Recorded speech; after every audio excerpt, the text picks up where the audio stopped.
दिल के दुखावल छोड़ दा। अब तू सतावल छोड़ दा, दिल के दुखावल छोड़ दा। हमारा पतोहार एहसान लागी गो, तिल तिल हुआवल छोड़ दा। अब तू सतावल छोड़ दा, दिल के दुखावल छोड़ दा।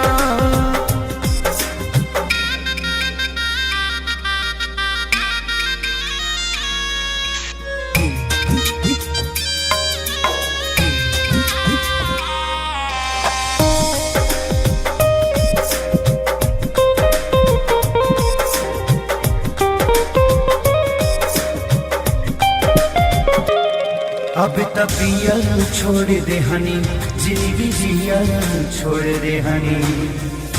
खोज खबर तुहरे हाथ छोड़ दे हनी।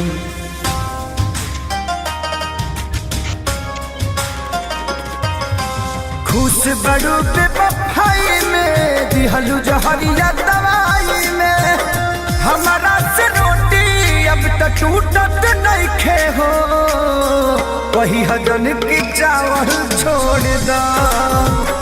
अब तो सतावल छोड़ दा, दिल के दुखावल छोड़ दा।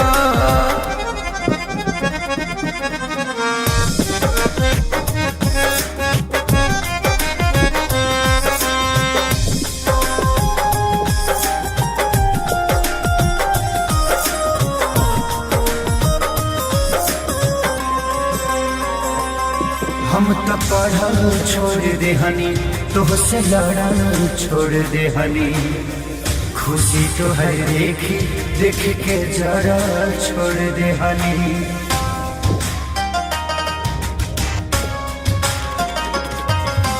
कृष्णा पे दर्द दिखे सारी के, छोड़ दे हनी यारी के। और जिंदगी सुनसान हो जाई, वही हजन की गावल छोड़ दा। अब तू